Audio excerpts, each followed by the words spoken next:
vous propose aujourd'hui d'essayer de réfléchir loin en parlant de l'Union européenne, de sa politique étrangère et de sa politique de sécurité pour l'avenir. Pour cela, je voudrais vous faire rencontrer Madame Nicole Niesotto.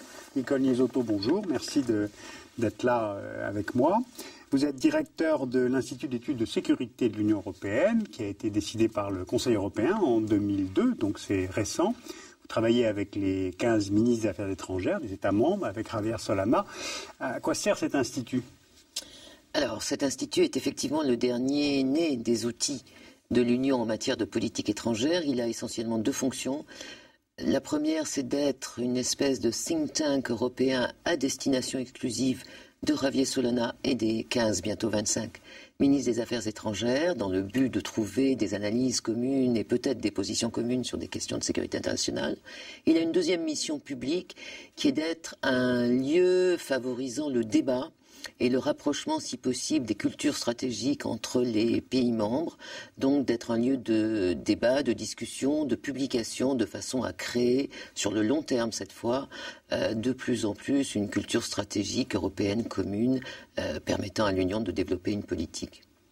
Ça paraît un peu théorique parce que vous parlez de position commune. Or, le propre même d'une politique de sécurité, c'est d'être une politique nationale. C'est contradictoire. Comment vous faites pour amorcer de résoudre la contradiction? Alors, c'est vrai qu'en matière de sécurité, les souverainetés nationales sont premières. Et aucun État au monde, par exemple, n'accepterait que ses soldats aillent mourir en vertu d'un vote dans lequel il aurait été mis en minorité. C'est parfaitement contraire aux règles de la démocratie parlementaire ou représentative. Mais il faut mettre deux bémols à cet obstacle que sont les souverainetés nationales. Le premier, c'est que l'objectif de l'Union n'est pas de créer une politique étrangère unique, ce n'est pas de créer une épée unique comme on a créé une monnaie unique. L'objectif, c'est de rapprocher les positions, rapprocher les visions du monde, de façon à avoir une position commune à 15 et 25 maintenant sur des problèmes clés de sécurité. Et par exemple, sur les Balkans, on a aujourd'hui une politique étrangère européenne commune. L'idée d'avoir une politique nationale française sur les Balkans ou portugaise sur les Balkans apparaît à chacun absurde. Deuxième bémol, malgré tout, c'est qu'en dépit de cette crispation que les États ont sur les aspects diplomatiques et militaires de leur souveraineté, ils savent également qu'une bonne partie de leurs moyens d'action sur la scène internationale n'est pas diplomatique et militaire, que les aspects économiques, commerciaux, l'aide humanitaire, l'aide au développement sont des outils essentiels d'action extérieure. Or, ces outils-là, eux, sont déjà intégrés dans le cadre de l'Union européenne. Mais ça paraît difficile parce que déjà à 15, c'est pas simple. À 25, à partir de mai 2004, ce sera encore plus difficile, évidemment. Pas seulement parce qu'on sera plus nombreux, mais parce qu'on sera sur un territoire géographique, une superficie encore plus grande. Or, plus on étend la géographie, plus l'analyse de la menace diverge, puisqu'on est face à des problèmes différents. Est-ce qu'il n'y a pas là aussi une contradiction entre géographie et sécurité ? Alors, c'est vrai que l'élargissement implique une espèce de diversification des perceptions de la menace, mais l'élargissement implique aussi une obligation de responsabilité de la part des États membres. Autrement dit, quand l'Union ou quand la communauté économique européenne était celle des 6, les frontières extérieures étaient extrêmement, par définition, petites.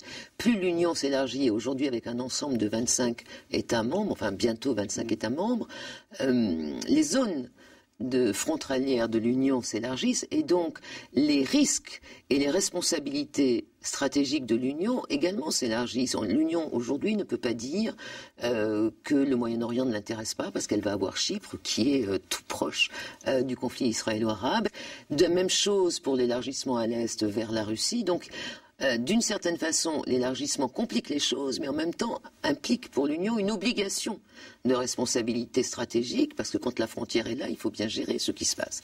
Et deuxièmement, l'intégration économique quand même entre les pays membres est tellement forte, que cette intégration économique annule le premier effet de diversification des menaces, c'est-à-dire que même si les pays du Nord se sentent pas trop concernés, par exemple, par les problèmes de sécurité en Méditerranée, ou inversement, si les pays du Sud trouvent que les problèmes de la Baltique sont très éloignés de leurs intérêts vitaux, de facto, leur commerce, leurs échanges sont tellement intégrés entre le Nord et le Sud de l'Union qu'ils seront obligés, y compris contre leur gré, de s'intéresser à la politique étrangère de certaines zones géographiques de l'Union. Oui, mais là, vous restez finalement dans une géographie géographie, une périphérie première, ce qui est très bien.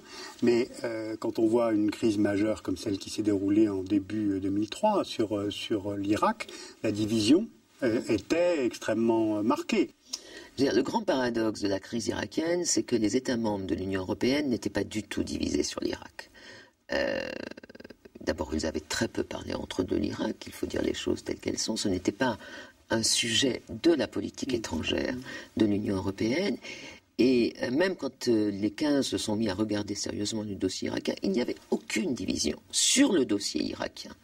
Aucun pays européen ne prétendait que Saddam Hussein était un grand démocrate et aucun pays européen ne prétendait qu'il n'y avait pas de risque de prolifération d'armes de destruction massive à partir de l'Irak.